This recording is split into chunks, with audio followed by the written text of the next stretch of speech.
여기 누구보다 다이어트가 절실한 사람이 있습니다. 40대 초반인 이은희 씨죠. 날이 따뜻해서 모처럼 산책을 나왔다는 그녀. 그런데 걸은 지 채 10분도 되지 않아 벤치로 향합니다. 벌써 산책 끝입니까?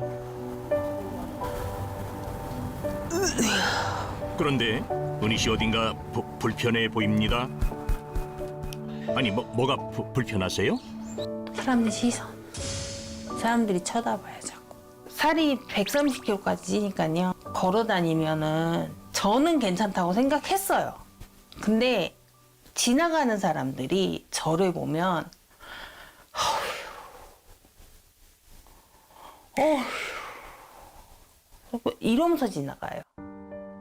20대부터 통통했지만 뚱뚱은 아니었다는 은희 씨. 살이 찌기 시작한 건 출산 이후였답니다. 90kg 정도 나갔었는데 출산할 때쯤 이제 막달에는 한 110kg, 120kg 정도 됐고 산후 우울증을 앓고 나서 그때부터 기하급수적으로 많이 늘었어요. 인생 최고 몸무게 찍었을 때가 이제 130kg 정도 찍었었죠. 확진 살 때문에 힘들었다는 그녀. 심지어 죽음의 공포까지 느꼈답니다. 비만 때문에 숨도 가쁘고 걸을 때마다 다리도 아프고 배는 늘어나고 이러다가 어느 순간은 내가 정말 죽을 수도 있겠구나 겁이 많이 났었죠. 한때는 체중이 130kg에 육박했다는데 지금은 어떨까요? 은희 씨의 몸 상태를 확인해 봤습니다. 체중은 113kg이군요. 이어서 허리 둘레도 측정을 해봤는데요. 차가 모자라요. 네? 하필 짧은 줄자를 가져간 제작진 측정 불가입니다. 은희 씨 생각지도 못했던 상황이 당혹스럽습니다. 표준으로 나온 거라면 표준으로 나온 것도 안 되니까 많이 우울해지죠. 우울하게도 은희 씨는 심각한 비만 상태입니다. 야식과 폭식이 비만에 영향을 준 것 같다는 그녀. 출산 이후 육아 스트레스를 먹는 거로 풀면서 살도 찌고 건강도 나빠졌답니다. 이후 살찐 자신에 대한 실망감과 살을 빼긴 틀렸다는 무기력함이 더해져 거의 누워서 지냈다는 은희 씨. 그런데 더 큰 문제는 비만 합병증이었습니다.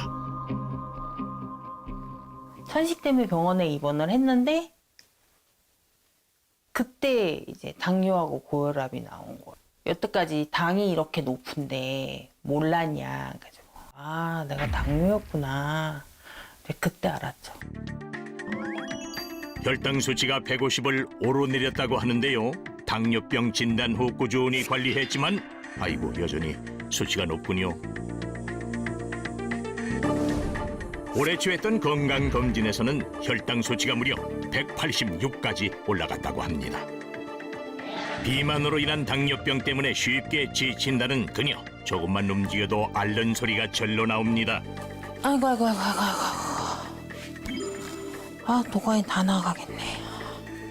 힘드세요? 너무 힘들어요. 허리하고 무릎하고 끊어질 것 같아요, 아주.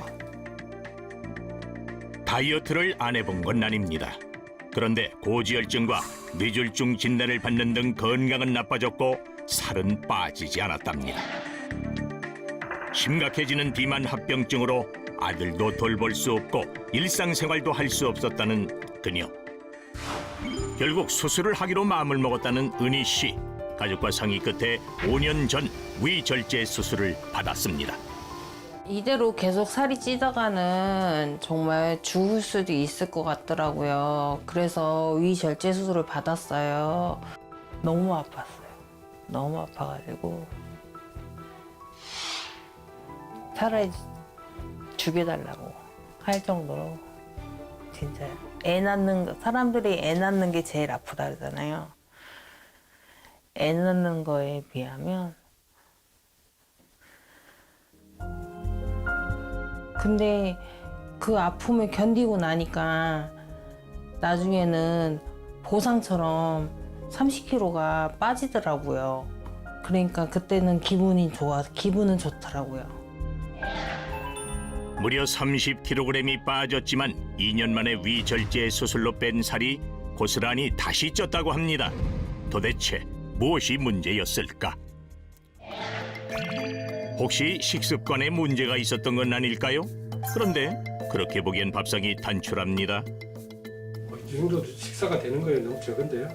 아니에요. 이 정도면 충분해요. 이렇게 먹어도 근데 살이 안 빠지니까 그게 문제인 거죠. 위절제 수술 이후 많이 먹는 게 어렵다는 은희 씨. 먹는 양은 오히려 줄었다는데 혹시 자주 먹는 게 문제는 아닐까요? 뭐 하루에 몇 끼 드시는 거예요? 한 끼에서 두 끼? 약을 먹어야 되니까 어쩔 수 없이 먹는 거?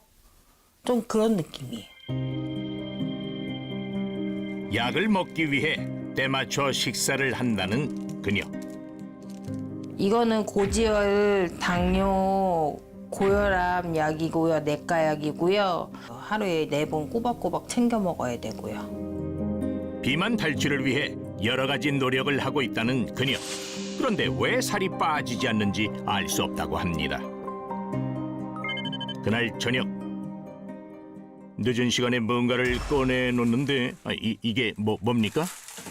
천연 젤리 뭐 이런 거, 곡물빵. 비만 때문에 간식도 조절하고 있지만 늦게 먹는 식습관은 잘 고쳐지지 않는답니다. 간식을 많이 줄였는데 가끔 저도 먹고 싶어요. 천연 젤리나 곡물빵처럼 살 안 찌는 걸로 먹으려고 노력하고 있어요. 하다못해 건강한 간식을 먹으려고 노력하지만 끊는 건 쉽지 않다고 합니다. 집에서 먹는 거에 대한 억압이 엄청 심했어요. 동생은 말랐거든요. 동생을 봐라. 넌 동생처럼 왜 못하냐. 쟤는 쟤고 난 난데 왜 쟤랑 나랑 비교할까. 못 먹게 하니까는 난 더 먹을게. 이런 식으로 반발을 한 거죠. 비만과 그로 인한 합병증에서 벗어나기 위해 노력했지만 살이 빠지지 않아 매번 좌절했던 은희 씨. 최근 다이어트에 대한 절실함이 더 커졌다는데요. 그녀를 걱정하는 가족 때문입니다. 특히 아들 때문에 살을 빼고 싶답니다. 아들이 맨날 엄마 뚱뚱해. 엄마 한 40kg 정도 빼서 아들이 이제 엄마 예뻐 이렇게 얘기 나오게끔. 간절해요. 그래서 그렇죠. 뺄 수 있으면 좋죠. 어느 정도로 간절한가요? 많이 간절하죠. 간절하지만 방법을 알지 못해 답답한 그녀. 이젠 자신에게 맞는 다이어트 방법을 찾고 싶습니다. 한 번 시작하면 평생을 해야 돼요. 평생 할 수 있는 게 무엇일까가 지금 저는 가장 큰 의문점이에요. 일상생활마저 어렵게 만드는 비만. 천천히 진행돼 경각심이 적을 뿐 비만은 분명 질병입니다. 당뇨병, 고혈압 같은 성인병을 유발해 사망에 이르게 만드는 무서운 질병이죠. 하지만 아직 질병이라는 인식은 부족합니다. WHO에서도 비만은 신종 전염병으로 지정했을 정도인데요. 현재 매년 40만 명씩 비만 환자가 늘고 있는 실정인데요. 특히 내장 지방이 과도하게 복부에 많이 생길 경우 대사증후군 발병률이 4.2배까지 증가하고 여성의 당뇨 유병률을 높이는 것으로 알려져 있습니다. 또한 복부 지방이 많을수록 나이에 상관없이 대장암 위험도가 높아지다는 연구 결과가 있는데요. 50세 미만 복부 지방이 많을수록 정상인에 비해 대장암 발병 위험이 20% 높고 대사증후군 진단 항목이 증가할 때마다 발병 위험도는 7%, 13%, 25, 27, 50%로 증가했습니다. 이뿐만 아니라 비만으로 인해 심혈관 질환, 혈관성 치매 유발을 높이고 방치하면 사망에 이를 수 있습니다. 체내에 지방 조직이 과다한 상태가 되는 비만. 비만이 위험한 건 치명적인 합병증을 동반하기 때문입니다.